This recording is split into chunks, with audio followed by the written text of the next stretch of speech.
on a virtual event than it is on a live event, because at a live event, if I'm bored, I'm going to go out, I'm going to use the bathroom, I'll get a drink, and then I'm going to go back in.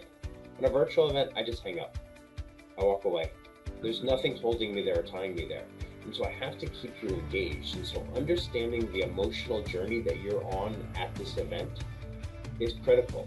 And so I know that I'm presenting some pretty dry information. Well, before I've lost you, I need to figure out how to engage you again. I need to bring you back and get you excited in a much shorter time frame than I would in a live event. Welcome to Grow Think Tank. This is the one and only place where you will get insight from the founders and the CEOs of the fastest growing privately held companies. I am the host. My name is Gene Hammett. I help leaders and their teams navigate the defining moments of their growth. Are you ready to grow? Pivoting is such a hard thing to do, but it's necessary as our companies have to navigate new pathways forward. In fact, 2020 was full of pivots. And in fact, you probably had to pivot more times than you've ever done to in a previous year. Pivoting is a very important piece to leadership because it's not just the idea behind where do we go next, but it's how do you rally people together. And that's exactly what we're going to be talking about, is rallying the troops around your ideas. And there's some key elements inside my conversation today with Jeff Guberman. He is the CEO of McVeigh Global Events. They are a very specialty kind of event company. They have a logistics side to their events, but also a strategic creative side that allows them to create more impactful and better meetings for their clients. But what we talk about today is Jeff's experience of pivoting through 2020. The event business was completely upended, and Jeff had to go back to the drawing board of what their company should be doing and where they could actually continue moving forward. All of the things inside this interview will help you become a better company and understand pivots, because you will learn how to rally together. Jeff shares some very specific ways that he's rallied the people beyond the strategy, and you've got to tune in to get all of those details and unlock the power. When you think about your own leadership, are you very, very clear about how you're going to evolve moving forward? Are you very clear about what does it take as a leader to create momentum and buy-in across your ideas? Well, if you want to join us, we have Fast Growth Boardroom, which is a very special way for you to figure out how do you show up as a more powerful leader, how do you create a stronger culture, a team of A players, and how do you increase the value of your company? How do you create self-managing companies that really do move the business forward? Well, it's only fast growth companies at Fast Growth Boardroom. If you want to get the details, just go to fastgrowthboardroom.com. We only invite Inc. 5000, so if you're not on Inc. 5000, you can't apply, but I'd love for you to check that out if you are on the Inc. 5000 to see if it's right for you. fastgrowthboardroom.com. Now here's the conversation. Jeff, how are you? I'm doing great. How are you doing? I am fantastic. We are going to have a great conversation today for the Growth Think Tank podcast. And I would love for you to kick off with this. Tell us about McVeigh Global Meetings and what you guys are up to. Thank you. So McVeigh Global Meetings and Events is a full-service meetings and events company that services pharmaceutical companies or all life sciences companies, corporate clients, and then association clients. And we produce events around the world. We're a little bit unique from our competitors in that we have the logistics side handled, which is your attendee management and managing the hotel, managing food and beverage, booking your airfare. But then we really approach things from a strategic place, and we have an internal creative agency that we sit with the executives of our clients and talk about what's really the strategy that they're going to use to solve their challenges. And sometimes it's a live meeting, and sometimes it's a virtual event, and sometimes it's an experiential engagement or an activation. But we have a lot of tools that we can use to help our clients solve their problems. Well, Jeff, everyone's had an incredibly tough year through 2020. It probably is looking a little bit better in 2021, but everyone knows that the event business was probably hit as hard as anything out there. You guys weren't prepared for this. So walk us back to about early March. Can you go back that far? Yeah. And realize what was it like in early March for you? Well, let me take it back even a little further to early February. And we had a senior leadership meeting to talk about the fact that we were having our best year ever. We first quarter was phenomenal. We were looking to probably exceed goal for the year, and we knew this already in first quarter. And so coming into the year, it was with unbelievable momentum. And then starting mid to late February, cancellations started to slowly come in. Clients were getting scared. The news was not looking so good. And everything happened very incrementally in that first quarter events canceled, the remainder of those events canceled right off the bat. Then second quarter events all disappeared. And then third quarter, but everybody thought fourth quarter was safe, that there's no way that the world wasn't going to reopen by the end of the summer, beginning of the winter. And so we were optimistic. At least we lost 6 months of the year, maybe 8 months of the year. And we lost about 80% of our business overnight, really, though, when it all collapses. And it was a terrifying time. So we reacted very quickly. We furloughed a lot of people. We laid off some people, and really just sat down to conserve cash to make sure that we were going to survive. And our team was amazing. They jumped in. People were dedicated. There were pretty significant salary cuts, and people continued to work their hardest despite the salary cuts.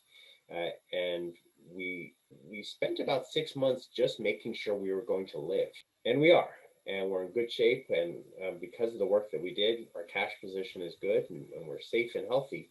But there was a lot of question because our competitors were going out of business around us, and there's even today still more competitors that we believe will be going under. Jeff, let me kind of interrupt you here. Yeah. What was going on inside your head? I understand that we've strategically got to conserve cash. We've got to develop a pivot. But as a leader of this company that had been doing really well, how were you dealing with all this?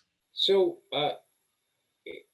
it was trying to be a mixture of being as honest and straightforward with our team and our investors as possible. I feel very strongly that absolute candor is important, but being as hopeful as I can be and making sure that people knew that I saw hope and that there was a light at the end of the tunnel, and that a certain measure of blind faith was important. That even though it's hard to know what the outcome is going to be, and there's so many variables and so many questions, and things feel really dark, that despite the fact that I'm going to be entirely honest with you about our position, I need that blind faith, and I have that blind faith that we're going to get through it.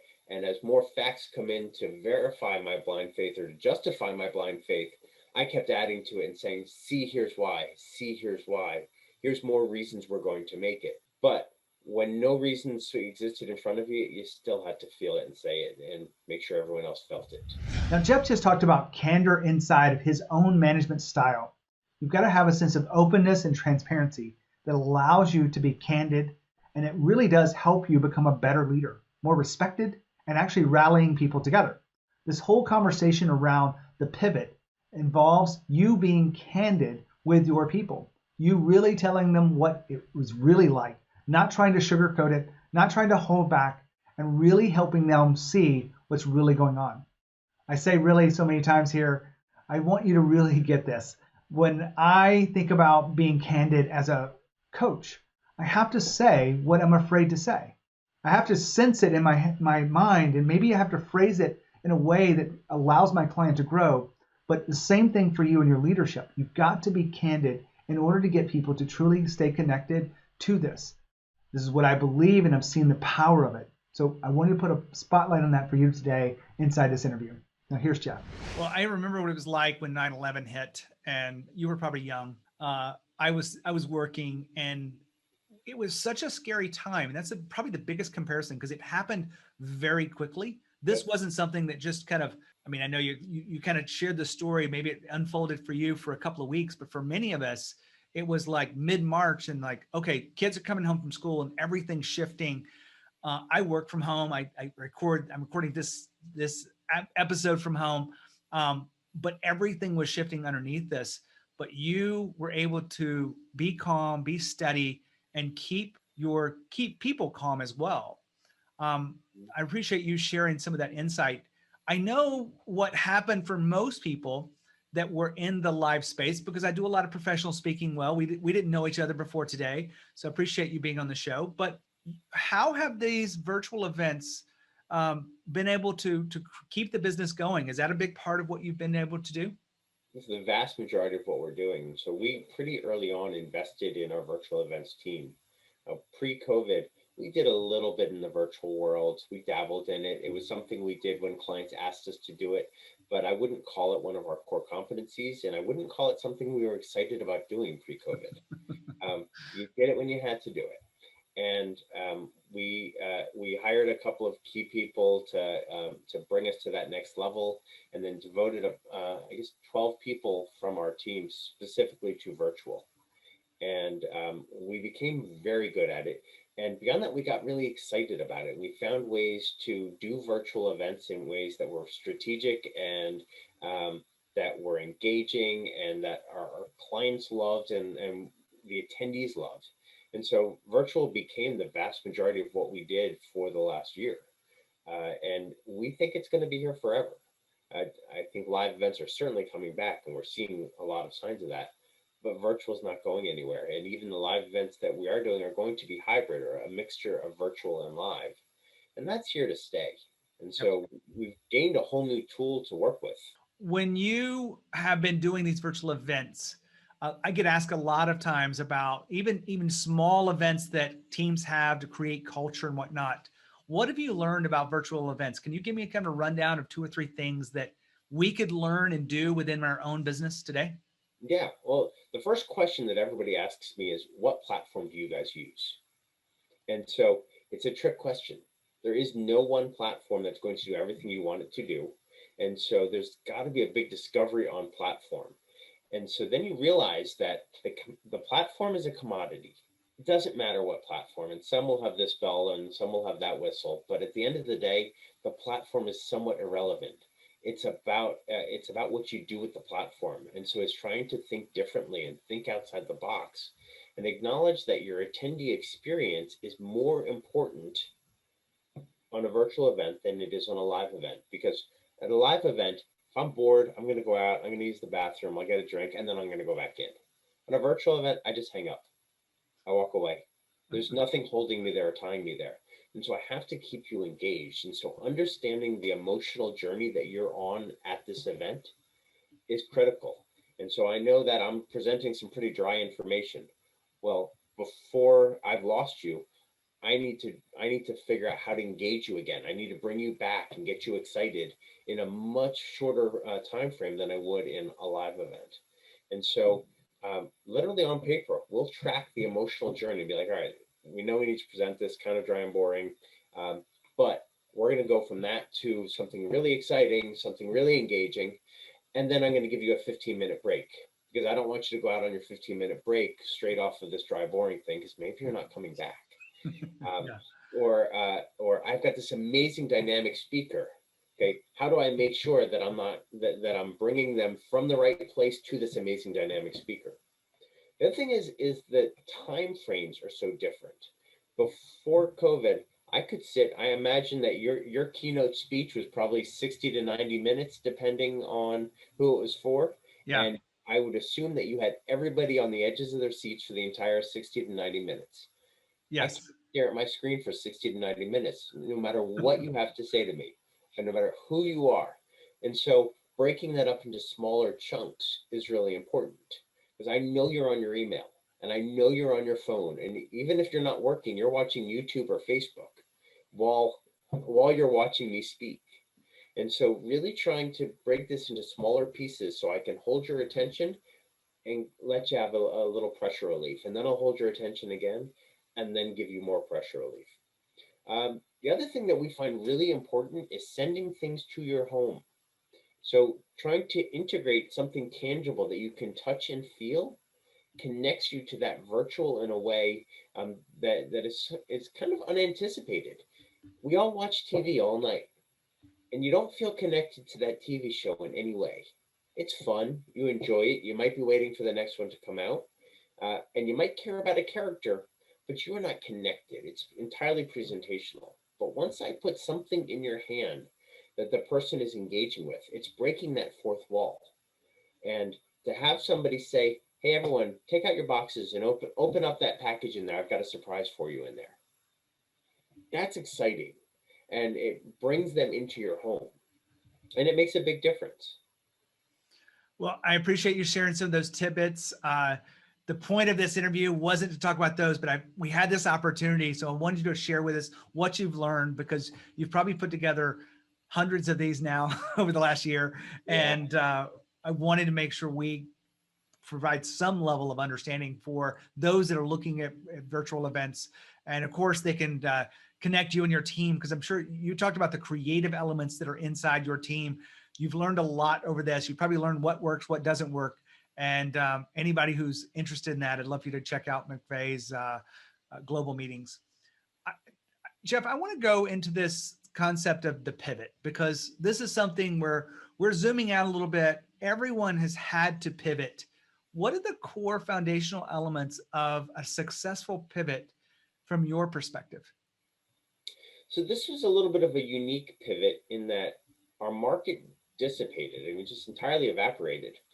And we knew that there was going to be money moving around the market somewhere, but we just didn't know where. So the first thing that we did was we came up with test ideas to put in front of our clients and just gauge reactions. And so we looked at new products like mobile marketing.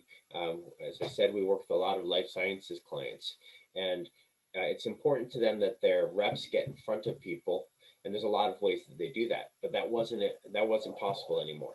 So could we do a mobile marketing campaign where we take products to a hospital and somebody can come out into the parking lot and interact with these products? We looked at doing virtual moderators, and we have some clients now that we supply virtual moderators for. We did event boxes, both for our events, but for other people's events, the physical items that I was talking about earlier. We looked at doing services for clinical trials, which is something very similar to how we treat doctors in some of our healthcare professional meetings, but different market. And then, of course, virtual events. And so we looked at putting together marketing campaigns against each of these, so we can just A/B test them and see what are people interested in, where are people spending their dollars, and where's there less fear in the market right now. And so we were able to really quickly narrow down where is the money really happening. And virtual events was certainly the biggest winner out of all of those, but there's others that we were able to gain some traction. And then others that we just realized very quickly, like, let's fail fast, walk away from this. There's not interest, it's not happening right now. And our industry typically has a very long sales cycle. You know, we work with master service agreements with large clients, and it usually takes several years to get a master service agreement in place after, from when you first start pitching them. And we didn't have that kind of time. So it was really trying to focus on what's going to earn revenue now, what's going to be a quick move, what are holes in the market that clients are confused about, because as much as our world had flipped, theirs had as well. And so we tried to find as much of the confusion in their world as we could and see how we can help with that. And we were able to find some big holes there. The other thing that was important to us was finding services that wouldn't disappear once COVID ended. We had obviously no idea when COVID was going to go away. And so we wanted something that we're going to invest money in now, and we're going to have a long life with. And we feel like we've gotten there with that. How do you rally the team around these new ideas?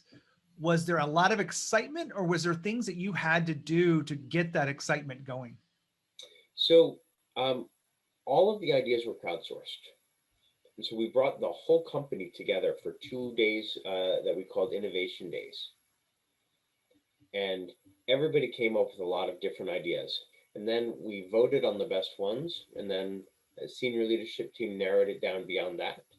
And then we created task forces around each one to investigate it, develop some marketing materials with our marketing team, and get it out to the public. And so each one had internal champions that their job was to lead this team, motivate the team, and get them excited about it. And so part of it was picking the right people for the right product. And I think that the biggest challenges were when we had to end one, and as I said, fail fast. Yeah. There was a lot of people that wanted to keep going, keep pushing because they believed in it. Without the evidence, though, we decided to end many of them, and it was the right choice at the time. But the challenge at that point was to give these people new initiatives that they were equally excited about and keep them going beyond that. Now, hold on. Jeff just said something that's very powerful. He talked about the ideas being crowdsourced across the company. Now, what this really means is that he wanted to make sure that people felt included into the direction of the company. And in fact, very smart thing, because of all the research I've done, inclusion is one way to make people feel like a sense of ownership. When you have inclusion, people have a feeling of ownership, and that feeling translates in how they react and how they show up for every part of the work and how they overcome challenges. But one of the things that you really want to understand about crowdsourcing ideas is you allow the best ideas to win. It's not just your ideas. And in fact, if your company is, predicated on you coming up with the best ideas to everything in front of you, it's a roadblock. In fact, you are the bottleneck of the company. You want to make sure people feel like they can share those ideas, and you crowdsource them in a way where people feel like the best ideas win. This allows the organization to grow beyond you. And this is very important in leadership, but also essential in fast growth. Now back to Jeff. I got to ask you on those crowdsourcing ideas, was that virtual or did you guys get together in person? All virtual. All virtual. I have seen very few of our team members in person since last March. I wanted to ask you a little bit more about that. How have you guys weathered the storm of a virtual culture? I know event people have this energy, and a lot of them are very outgoing and they love to be around people. I could probably see that in your face too. That's one reason why you created an event business. But when you went to virtual, you were stuck looking at a box, not getting very many hugs, not many high fives and fist bumps and things like that. So how have your team weathered the storm of a virtual culture? So we've made a really strong effort to bring people together. And it's interesting because I think we've gotten to know each other better virtually than we ever would have in person. So we've done this in a lot of different ways. In the beginning, it was extremely important because we'd also been furloughing a lot of people. And so 70% of our business was either laid off or furloughed in a pretty short amount of time. And so keeping the morale up and keeping the family spirit that is so important to us was really challenging. And so a lot of it was about togetherness. So we added a Friday, we call it the family meeting. Every Friday, we do a meeting that includes all of the furloughed people that choose to join, and as many of our internal team as chooses to join, and is not mandatory, but it's just fun. All it is something personal, and a different team member will lead it each time. And so it might be a game of Family Feud, and they break us up and we do a digital Family Feud game. For the holidays, everyone contributed one photo of a memory from their childhood around the holidays that was important to them. And we put up all the photos and everybody talked about a memory that was important to them. For Valentine's Day, we did a game where people talked about different things in their history that was exciting to them or was endearing to them. But it was very much about getting to know each other on a whole nother level. There's zero business talked about on this meeting. And every now and then we talk about changing it from weekly to every other week, just because everyone's so busy. And the pushback has been, no, this is valuable. This is who we are as a company, and this is important to us. So that's our Friday meetings. And then we have a Monday meeting. And we used to do a monthly, several hour town hall where we would talk about the state of the business.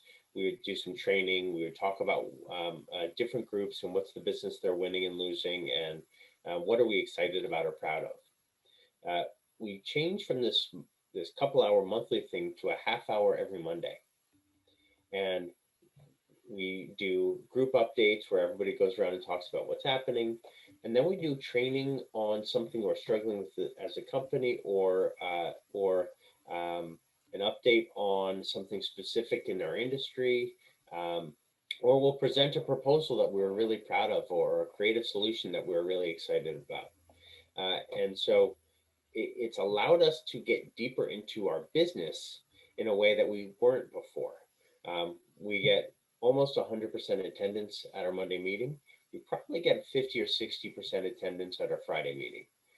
And I'm good with those numbers because the people that attend care, and they're involved and they're excited about it. I love those ideas. I appreciate you sharing. I knew that we would be able to uncover gold by talking to you, Jeff, and I really appreciate you being on the podcast. Thank you for having me. So I want to wrap up a little bit offline here. Jeff is listening in, but I wanted to just kind of dive into this. You don't have to accept that your meetings can't be incredible virtually. And what he just talked about at the end was some ideas that you could be, mimicking and stealing to create more of a connection. You can invite people who are no longer with the company, that have been furloughed. You can invite people who really do want to stay connected through all of this. But also the town hall is a great way for you to do that. So you don't have to accept that it's just difficult and you're not going to do the things, and you don't have to just do the work. We talked about the really importance of connecting personally. So I want to put a highlight on that for you. But if you are evolving into a better leader and a stronger leader, make sure you keep tuned in to Growth Think Tank. I want to help you be the best leader you can be and help your team excel at every part of the growth strategy. When you think of culture and you think of Growth Think Tank. As always, lead with courage. We'll see you next time.